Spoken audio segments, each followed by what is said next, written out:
राधे राधे गुरुजी। जी गुरुजी मैं जिला भिंड ग्वालियर से आई हूँ। बोलो। मेरा एक प्रश्न था। बेटा पहले एक मिनट, बेटा सब लोग शांत रहो, काहे हल्ला मचा रहे हो? चुप रहो, सबको बिठाओ बेटा। ए मैया पीली काहे खड़ी हो? बैठो, बैठ जा मैया, मेरी माँ। चुप रहो, शोर ना करो, बोलो बेटा।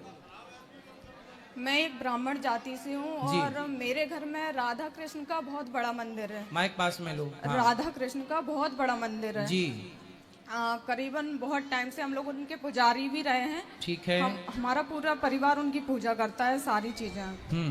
आज से 2023 में मेरे साथ एक घटना घटी हुई थी। क्या? जो मैं नहीं बता सकती यहाँ पे। अच्छा, रेप हुआ था मेरा आज से 3 साल पहले।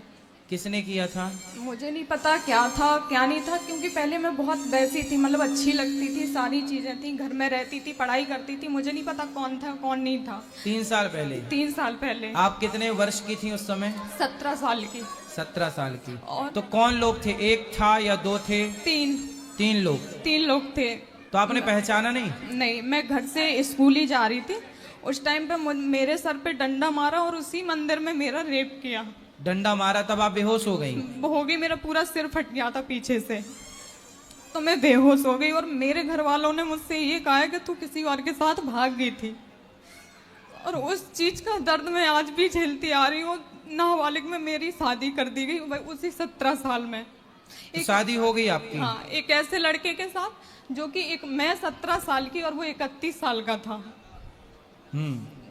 तो अब कहाँ है वो जिससे शादी हुई थी? मुझे नहीं पता कहाँ है वो भी। उसको ये चीज पता चली साल भर बहुत मारपीट, इतनी मारपीट के मुझे खाना भी 2 दिन की बासी देता था। तो आपके पिता ने आपका सपोर्ट नहीं किया? नहीं किया, उनको लगता था कि मैं किसी के साथ भागी हूँ।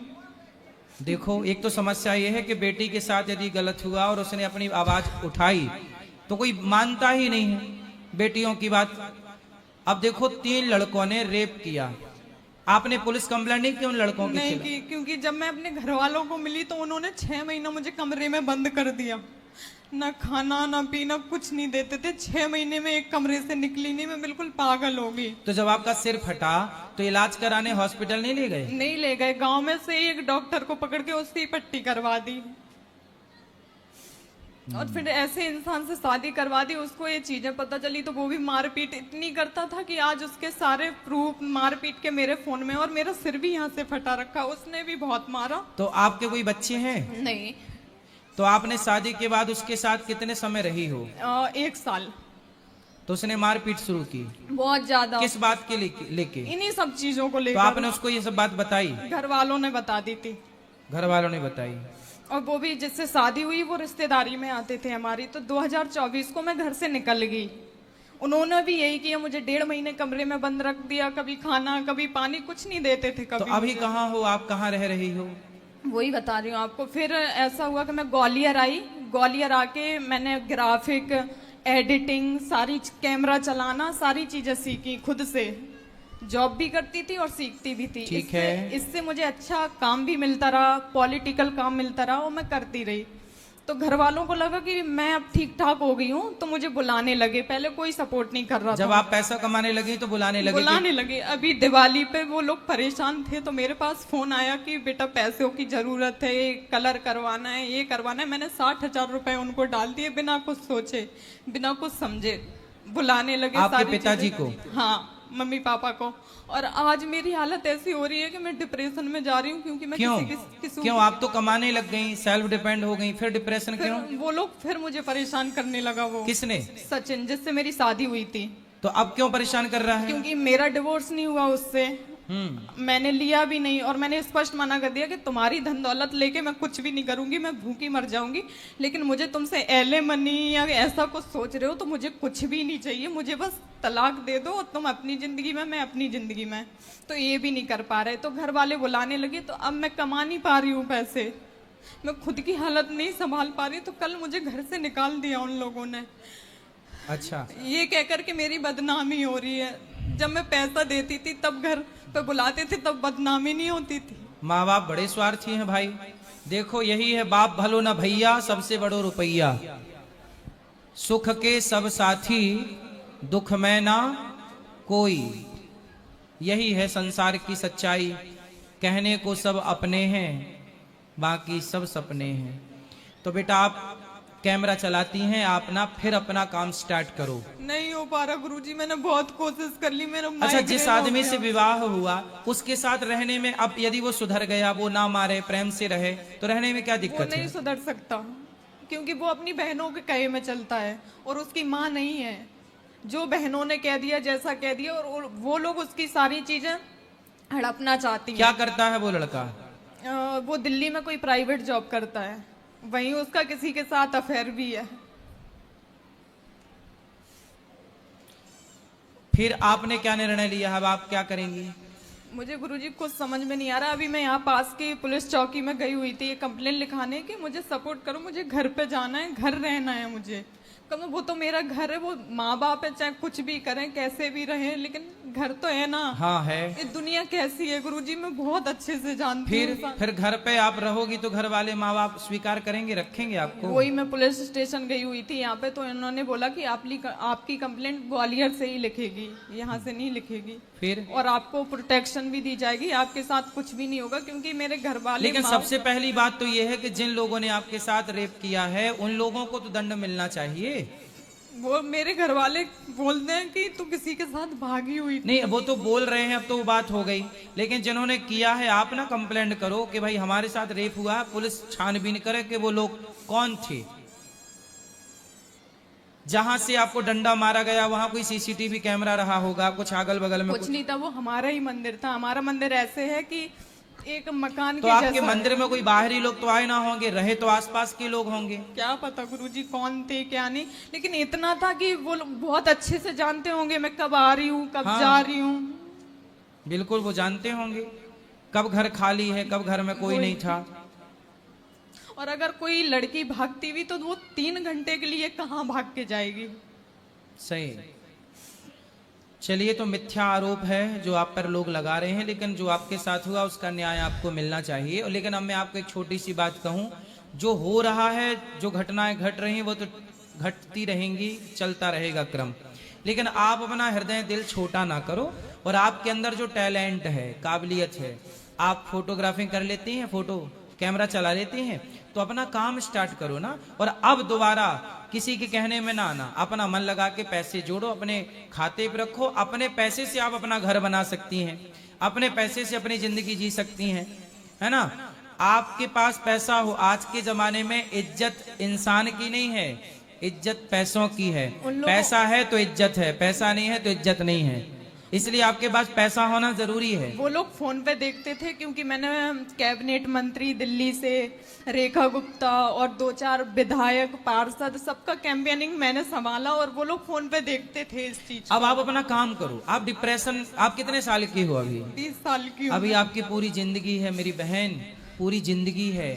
और मैं आपकी क्या हेल्प करूं ये बताओ। और सबसे बड़ी दुख की तो ये बात है कि वो आपकी इतनी कथा सुनती हैं, दिन भर आपकी, मेरे घर में 3-3 टीवियां हैं, 3 टीवियों में आपकी कथा चलती है, 3-3 लड्डू गोपाल है, सबकी पूजा करती हैं, लेकिन जो घर में है उनको बिल्कुल भी नहीं स्वीकारती। वो मेरी और बहनें हैं, उनको इतनी गंदी गंदी छोटी छोटी हैं। कौन? आपकी माँ? बहन है मेरी। आपकी बहन है? हम 5 बहन हैं और सबसे बड़ी मैं ही हूँ, और सब छोटे छोटे। मेरा भाई अभी 8 साल का है, और सबको ऐसे दुत्कारती है ना, वो कभी किसी को प्यार ही नहीं देती बचपन। कौन? मेरी माँ।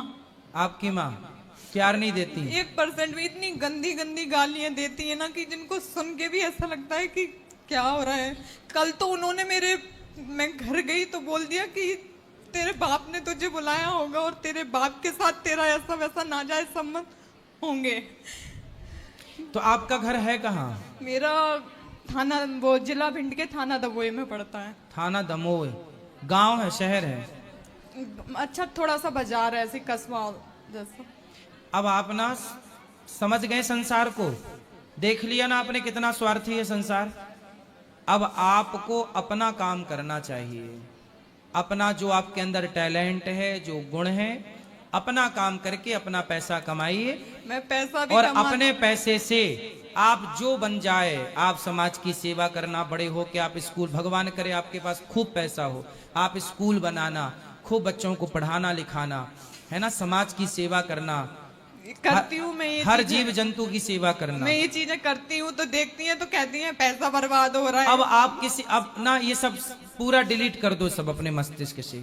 माता पिता परिवार रिश्ते नाते सबको डिलीट मारो और अपने पवित्र हृदय में केवल भगवान का वास रखो, भगवान को बसाओ, भगवान का स्मरण करो और अपना मन लगा के काम करो। हर जीव में भगवान का दर्शन करो और भगवान मानकर मीराबाई जैसे मीरा ने जगत से नाता तोड़कर गिरधर से नाता जोड़ लिया, है ना। ऐसे आपको भी अब संसार के लिए देख लिया ना, संसार की सच्चाई देख ली ना। अच्छा संसार पर अब लेकिन दोबारा पलट के चली मत जाना, कोई पुकारे तो मदद सबकी कर देना पर संसार से दूर रहना। आज भी ये चीजें इतना सब करने के बाद गुरुजी, मैं एक ऐसे गांव से थी कि मुझे लैपटॉप चलाना भी नहीं आता था जी। ग्वालियर में मैं 3-3 दिन भूखी रहती थी ये सोचकर कि मुझे कोचिंग के पैसे देने हैं, क्योंकि मैं कंप्यूटर भी सीखती थी, कैमरा सारी आपको मैं आपकी क्या मदद करूं ये बताइए। अभी आपके पास कंप्यूटर चीजें हैं या नहीं? अभी कुछ भी नहीं है, क्योंकि मैं कैंपेनिंग करती थी तो मुझे वहां से मिल जाता था सारा कुछ। एक प्रोजेक्ट छोड़ा तब तक दूसरा पकड़ लिया तो यहाँ से वहां शिफ्ट हो जाती थी, ऐसे करती थी मैं आपकी क्या मदद करूं ये बताइए। बस गुरुजी मेरी इतनी मदद कर दीजिए। फिलहाल मेरे घर पे छोटी बहनें हैं और मेरी बहन भी एक शादी के लायक है और उसकी भी जिंदगी मेरी ही जैसी है। वो बोलते हैं कि ऐसे ही घर में उसकी शादी करेंगे। तो आपसे मुझे इतनी मदद चाहिए कि मुझे कुछ टाइम के लिए फिलहाल घर पे जाना है और सेफ्टी से मैं रहूं ताकि मैं उन सबकी सेफ्टी कर सकूं। तो घर पे तो जाने के लिए फिर आपको ही जाना पड़ेगा और फिर आप ऐसा करिए कि आप अपने माँ बाप को मेरे पास लाइए, मैं उनको समझाऊं। और आपकी जितनी भी बहनें हैं आप कोई अच्छा सा लड़का ढूंढ लीजिएगा, आपका भाई बन के मैं आपकी सारी बहनों का विवाह यहीं से करा दूंगा धूमधाम से, ठीक है। आपके बहनों का विवाह करा देंगे और आप चिंता ना करना। और मुझसे बोलती है कि जैसे तेरा नाम राधा है ना, ऐसे वो राधा जीवन भर भटकी है, ऐसे तू भी जीवन भर ही भटकेगी। आप अब इन सब बातों से कुछ ना होगा। इन बातों को याद कर करके केवल आप रोएंगी, केवल आप परेशान होएंगी। इन सब बातों से कोई अर्थ ना निकलना है, ठीक है। आपके अंदर योग्यता है ना, काबिलियत है ना, उस काबिलियत का आप यूज कीजिए और आप अपना काम करिए, पैसे कमाइए। बिना पैसे कमाए समाज में इज्जत नहीं मिलती, ये बात 100% सत्य है, ठीक है। हम आपके आज से कौन हैं? भाई। आज से हम आपके भाई हैं। आपको कैमरे की, लैपटॉप की, कोई की भी जरूरत पड़े मेरे को बोल देना, मैं आपको सब कुछ दिलवाऊंगा, ठीक है गुरु, ठीक है।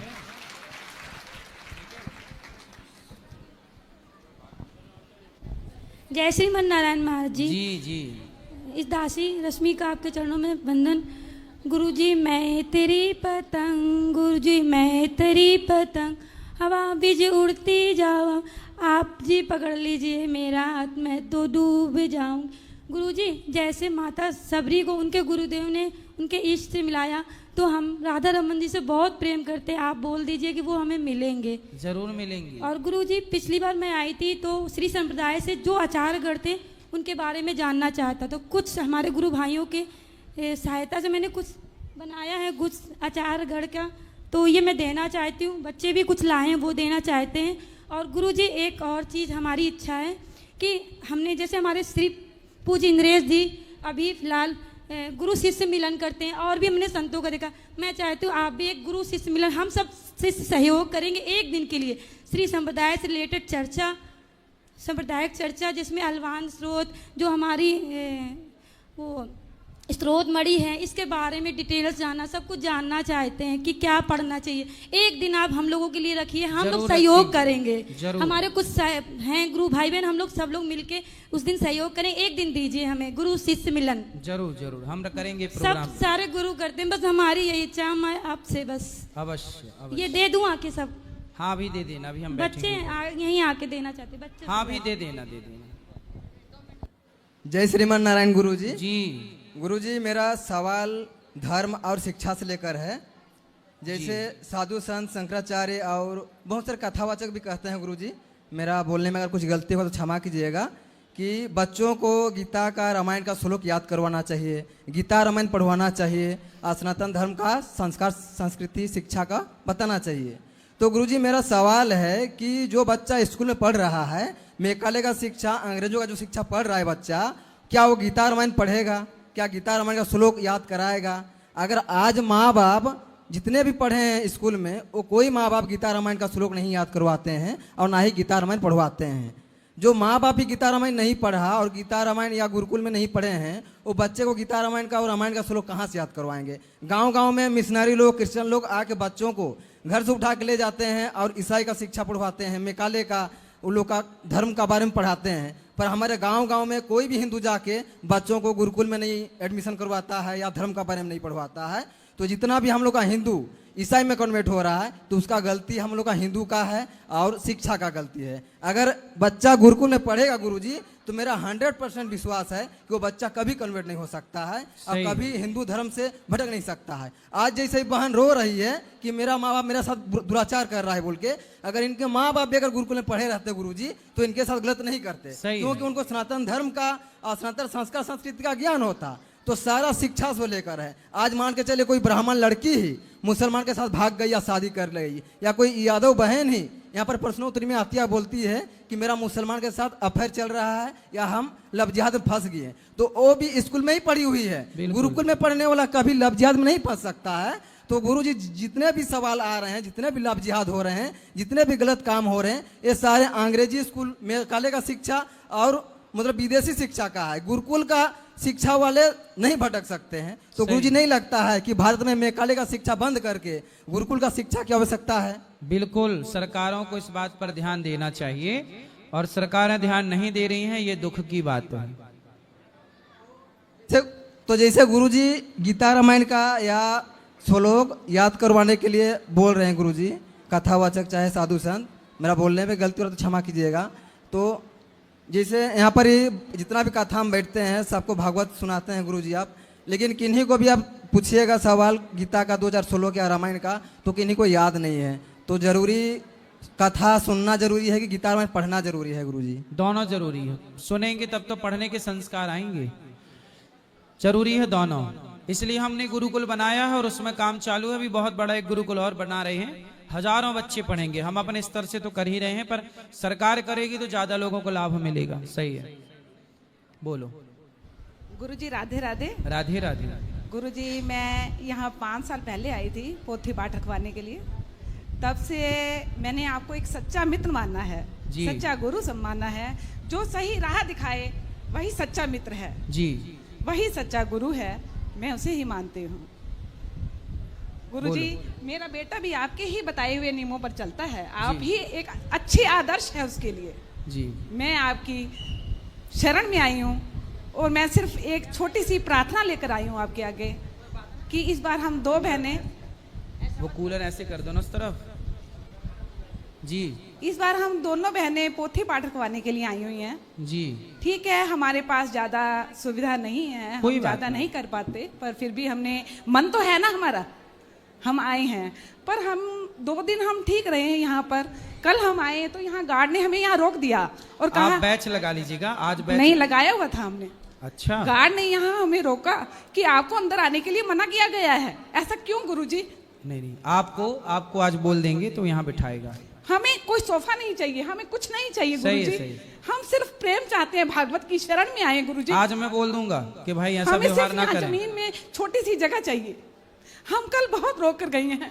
फिर कथा नहीं सुनी आपने? नहीं सुनी है, क्यों जाएंगे हम? हाँ, क्यों इसलिए इन सब बातों का कोई अर्थ ना निकालो। हाँ, आपको जहाँ इतना बड़ा प्राण, देखो पीछे भी लोग बैठे, उनको भी सुनाई पड़ रहा है, यहाँ भी बैठे। ये देखो, ये पूरा परिसर है ना, यहाँ कहीं भी बैठ के कथा सुनो।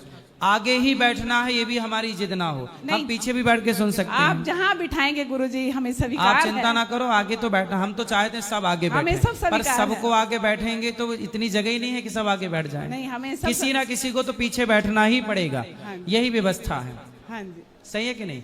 आप देखो जितने लोग पीछे बैठे हैं, यदि वो जिद कर लें कि हमें भी आगे बैठना है, सब आगे बैठे, तो पीछे फिर व्यवस्था बनेगी कि बिगड़ जाएगी? वो बात आपकी ठीक है। हाँ, इसलिए जहाँ कथा सुनने आए तो जहाँ जगह मिल जाए वहीं, लेकिन मैं उनको समझाऊंगा, उन्होंने गलत व्यवहार किया। ठीक है, कोटि कोटि नमन। खुश रहिए, खुश रहिए, खुश रहिए। और देखो, और किसका प्रश्न है?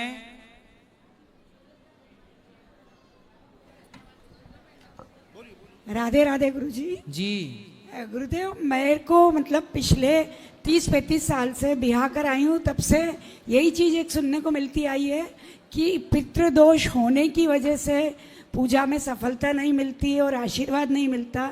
तो मेरे मन में हमेशा ये संशय रहता है कि ऐसा भी कुछ है हमारी संस्कृति और सभ्यता में कि पितृ का दोष या माता कुलदेवी की कृपा में कहीं भागवत जी के पाठ करने से, भागवत जी सुनने से पितृ दोष से मुक्ति मिल जाती है। या जय हो गया गुरुदेव। श्राद्ध करिए, गया श्राद्ध है, भागवत जी के पोथी पाठ हैं, इससे पितृ दोष की मुक्ति होती है। पर होता है क्या गुरुजी? मेरे मन में ये काहे नहीं होता, सब होता है। सब होता है जैसे आपके दादा परदादा सब चले गए, जी। यदि उनने पुण्य किया होगा तो उनकी सदगति हो गई। किसी के पुण्य पूरे नहीं हो पाते तो वो ये चाहते हैं कि हमारे लिए हमारे बच्चे पुण्य करें तो उसका पुण्य हमें मिलेगा और उस पुण्य से हमारी गति हो जाएगी। जब नहीं करते बच्चे तो वह उनको सताने लग जाते हैं, उसी का नाम है पितृदोष। अच्छा अच्छा गुरुदेव, दूसरी चीज मुझे ना पूजा करते करते अक्सर मेरी आंखें भर आती है और भगवान के साथ एक मतलब अलग ही अनुभव सा होने लगता है, तो उस समय आंसू का आना शुभ होता है। अच्छा है, भगवान के प्रेम में आंसू आना तो बहुत अच्छा है। चलिए गुरुदेव, बस ऐसी कृपा अगर बनी रहे तो। खुश एक रहिए। छोटा सा प्रश्न और है कि आरती के दौरान जब कभी उबासी आ जाती है ऐसा, तो वो ठीक होता है गुरुदेव? या हाँ, क्या दिक्कत है, मतलब उबासी तो आती रहती है। शरीर की रचना है ये तो। खुश जय रहिए। गुरु, राधे राधे। जी राधे राधे गुरुजी। जी। जैसा हम लोग अभी जितनी भी कन्वर्सेशन सुन रहे थे और आसपास देखते हैं, हम ये देखते हैं कि हमारे जो पारिवारिक मूल्य हैं उनका दिनों दिन पतन होते जा रहा है। तो हम ऐसी क्या एक्टिविटीज़ अपने घर में करें या फिर लोगों को ऐसा इन्वॉल्व करें कि लोगों का सामंजस्य बना रहे? और दूसरा सवाल ये है कि पहले एक का उत्तर सुन लीजिए। आजकल परिवारों में सबसे अधिक कमी किस चीज की आई कि आपसी वार्तालाप कम हो गई। मोबाइल पे ज्यादा समय देने लग गए। बेटा बाप से नहीं बोलता, बाप बेटे से नहीं बात करता, भाई भाई से बात नहीं करता। जब बातें नहीं होंगी तो परस्पर प्रेम नहीं होगा, प्रेम नहीं होगा तो एक दूसरे के प्रति समर्पण का भाव नहीं होगा, फिर रिश्ते कमजोर होते चले जाएंगे और कमजोर रिश्ते जरा से झटके में टूट जाते हैं। कहते हैं ना, रहीमन धागा प्रेम का मत तोड़ो चटकाए, टूटे से फिर ना जुड़े, जुड़े तो गांठ पड़ जाए। इसलिए आपसी प्रेम बहुत जरूरी है। इसलिए सारे लोग मिलकर कीर्तन करो, सत्संग करो, अच्छी बातें कहो, अच्छी कहानी सुनो, अच्छी बातें देखो सुनो, साथ में समय बिताओ, साथ में थोड़ा घूमो फिरो, एक दूसरे से मिलो जुलो, हंसो, मिलके हंसो, सब लोग साथ में हंसने की बातें करो, इससे प्रेम बढ़ेगा। ठीक है। दूसरा प्रश्न ये है कि आजकल लोगों में पेशेंस बहुत कम होते जा रहा है, बहुत जल्दी एग्रेसिव होना, और कोई भी लड़ाई झगड़े अगर किसी परिवार में होते हैं तो लास्ट में हमें यही समझ में आता है कि कोई बात ऐसी थी नहीं कि इतने झगड़े हो गए। तो उससे उन चीज़ों से बचने के लिए हमें क्या करना चाहिए?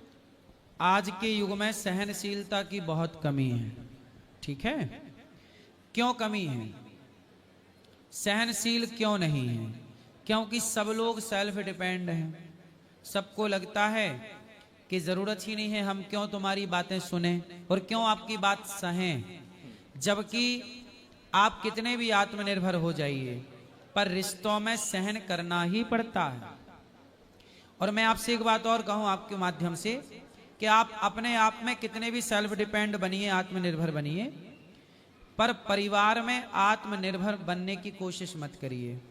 पुत्र वही अच्छा है जो पिता पर निर्भर हो, पिता वही अच्छा है जो पुत्र पर निर्भर हो, पत्नी वही अच्छी है जो पति पर निर्भर हो, और पति वही अच्छा है जो पत्नी पर निर्भर हो। जब निर्भरता एक दूसरे पर आएगी तो परस्पर प्रेम बढ़ेगा। जब आपको ये पता चल जाएगा कि आपके पिता के सिवा आपका कोई नहीं है, या जब आपको ये पता चल जाएगा कि पिताजी तो आपके अतिरिक्त किसी को जानते नहीं, किसी के भरोसे नहीं, तो आप उनकी फिक्र करोगे ज्यादा। लेकिन जिस दिन आपको ये पता लग जाएगा कि मेरा बाप तो सेल्फ डिपेंड है, उसे तो मेरी जरूरत ही नहीं है, तो फिर आप अपने पिता को समय नहीं दोगे। लेकिन आपको ये, जैसे छोटा बच्चा सेल्फ डिपेंड नहीं होता, वो माँ बाप के आश्रित होता है, इसलिए उसे ज्यादा प्यार मिलता है। लेकिन वही बच्चा जिस दिन सेल्फ डिपेंड हो जाता है उसे प्यार मिलना कम हो जाता है। तो आत्मनिर्भरता संसार में तो हो कि मैं कमा खा रहा हूं, ये आत्मनिर्भरता तो अच्छी है, पर परिवार में आत्मनिर्भरता नहीं होनी चाहिए। पत्नी पति पर निर्भर हो और पति पत्नी पर, इससे क्या होगा, एक दूसरे का प्रेम बना रहेगा। अब सब लोग कहते हैं कि हमें आपकी जरूरत ही नहीं है। जब पत्नी कहेगी मैं आत्मनिर्भर हूं तो फिर वो आपकी रिस्पेक्ट क्यों करेगी? जी बिल्कुल सही बात। और पति को लगेगा जब मैं सेल्फ डिपेंड हूं, आत्मनिर्भर हूं, तो मैं पत्नी की रिस्पेक्ट क्यों करूं? इसलिए रिश्तों में निर्भरता नहीं चाहिए। ये गलत वे पर चले गए लोग। आत्मनिर्भरता के चक्कर में वो इतने निर्भर हो गए कि अब उन्हें किसी की जरूरत नहीं। स्त्री को भी पुरुष की जरूरत नहीं है। फाइनेंशियली इंडिपेंडेंट हो सकते हैं पर पारिवारिक मामले में हाँ, नहीं हो पारिवारिक जरूरत नहीं है। आप आर्थिक रूप से सेल्फ डिपेंड बनिए, आप मजबूत बनिए आर्थिक रूप से, जी जी मानसिक रूप से भी मजबूत रहिए, पर पारिवारिक रूप से मुझे लगता है कि निर्भरता चाहिए ही चाहिए। चारपाई होती है जी चारपाई जानते हैं? जी जी खटिया, जी खटिया जानते हैं? जानते हैं जी। खटिया में कितने पाए होते हैं? चार चार होते हैं और चारों एक दूसरे पर निर्भर हैं। एक भी हटा दीजिए जी उसकी निर्भरता खत्म हो जाएगी तो चारपाई रह ही नहीं जाएगी, सही बात है। है ना? ऐसे ही रिश्ते चारपाई की तरह होते हैं। पति पत्नी पे निर्भर है, बच्चे माँ बाप पे निर्भर है, माँ बाप बच्चों पे। जब तक माँ बाप बच्चों पर निर्भर थे तो बच्चों ने माँ बाप को वृद्धाश्रम नहीं भेजा, और जहां सेल्फ डिपेंड की बातें स्टार्ट हो गई तो लोगों को लगा तो ये तो अपना सब कर लेंगे, इन्हें जरूरत ही नहीं हमारी। सही बात है गुरुजी। समाज में कहीं ना कहीं गलती सब कर रहे हैं। रिश्तों को समझने में, रिश्तों को चलाने में बड़ी गलतियां हो रही हैं। आप लोगों ने बड़ी बड़ी पढ़ाइयां पढ़ ली, डिग्रियां पाली, पीएचडी कर ली, डॉक्टर इंजीनियर एडवोकेट बन गए, पर रिश्ते चलाने में बड़े बड़े इंजीनियर हार गए, फेल हो गए। बड़े बड़े आईएएस आईपीएस फांसी लगा के मर गए, रिश्ते नहीं चला पाए। जबकि वो क्षेत्र को चलाने की ताकत रखते हैं, राज्य को चलाने की ताकत रखते हैं, पर 4-10 लोगों का परिवार नहीं चला पाए। तो परिवार चलाना सामान्य बात नहीं है। इसलिए परिवार चलाने की कला सीख लो तो खुश रहोगे, वरना रोते रोते चलेगी। धन्यवाद गुरुजी। राधे राधे जी। हाँ मैया। 5-6 साल से मैं और मेरे हस्बैंड आपका प्रवचन सुनते आ रहे हैं, और मेरे हस्बैंड दिन में भी सुनते थे, रात को 3 बजे भी आपका जो आता था वो भी सुनते थे छिप छिप के। मैं कहती थी सो जाओ, वो इतना हो गए कि दिन रात आपका ही नाम लेते थे, मतलब आपके कृष्ण जी का प्रवचनों का। और मुझे कहते थे कि ये ना वीणा साक्षात ये कृष्ण रूप में आए हैं धरती पे, इनको कोई पहचान नहीं रहा अभी। तो मैं अपने घर में भी प्रवचन, जब गीता जी की क्लासें अटेंड करती हूँ, आपके प्रवचन सुनती हूँ, तो मैं बहुत रोती हूँ, बहुत रोती हूँ। क्यों? मतलब इतना साक्षात मुझे लगता है जैसे कृष्ण जी मेरे सामने, आप कृष्ण जी हो।